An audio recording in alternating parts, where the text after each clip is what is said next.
সম্মানিত সভাপতি, মঞ্চ উপবিষ্ট বাংলাদেশের গণতান্ত্রিক রাজনীতি মানবাধিকার প্রতিষ্ঠার আন্দোলনের দিকপাল নাগরিক ঐক্যের সংগ্রামী সভাপতি মাহমুদুর রহমান মান্না সহ বিশিষ্ট ব্যক্তিবর্গ যারা মঞ্চে আছেন সকলকে সংগ্রামী শুভেচ্ছা অভিনন্দন।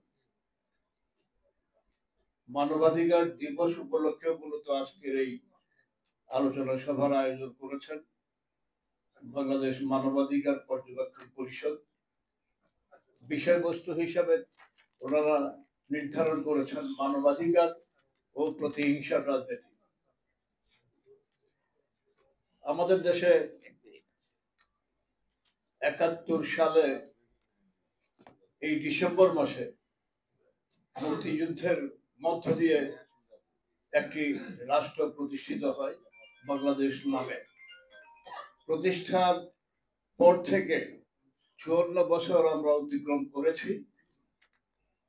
বিভিন্ন সময় বিভিন্ন দল, রাজনৈতিক ব্যক্তিত্ব ক্ষমতায় ছিলেন, কিন্তু জাতিসংঘের যে সার্বজনীন ঘোষণা মানবাধিকারের, সেই ঘোষণা বাস্তবায়নের জন্য কেউ ফলপ্রসূ কোনো উদ্যোগ নিয়েছে বলে আমি মনে করি না। আমি সকলকেই বললাম, মানে ৭৫ সালে আমি কারাগারে গিয়েছি। আমার যে এই গ্রেপ্তার অর্ডার যেটা ছিল, সেখানে দেশের সর্বোচ্চ প্রধান ব্যক্তির স্বাক্ষর ছিল। অনির্দিষ্টকালের জন্য কুমিল্লা কেন্দ্রীয় কারাগারে আটক রাখার নির্দেশ দেওয়া হইল। আমার অধিকার সেখানে ক্ষুণ্ণ করা হয়েছিল।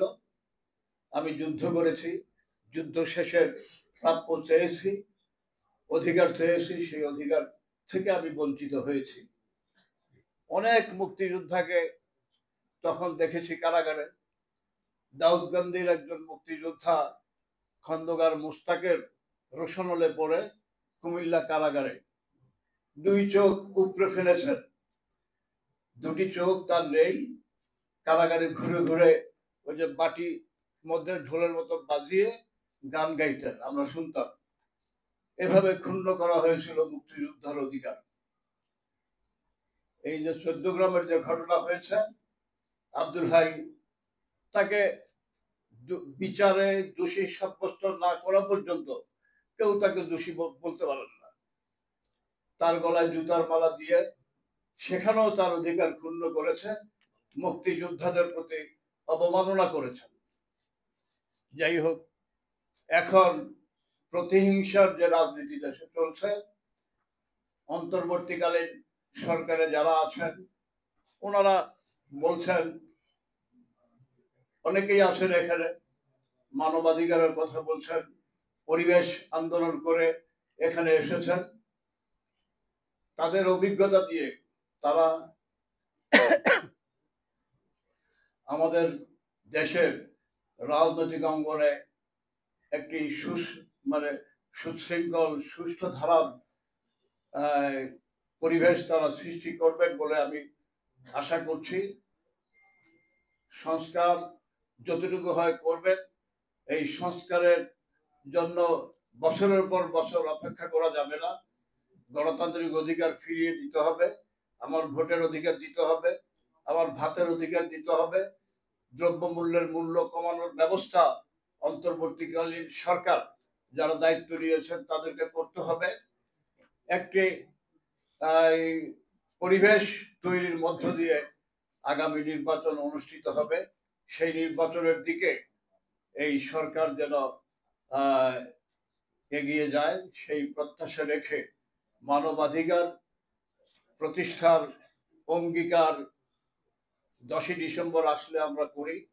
এবারও 10ই ডিসেম্বরের মধ্য দিয়ে আমাদের বিনা বিচারে কেউ যেন কারাগারে না থাকে, কাউকে যেন বিনা গ্রেপ্তারি পরোয়ানা ব্যতীত গ্রেপ্তার করা না হয়। এই বিষয়গুলি লক্ষ্য রেখে যদি আমরা এগিয়ে যাই, তাহলে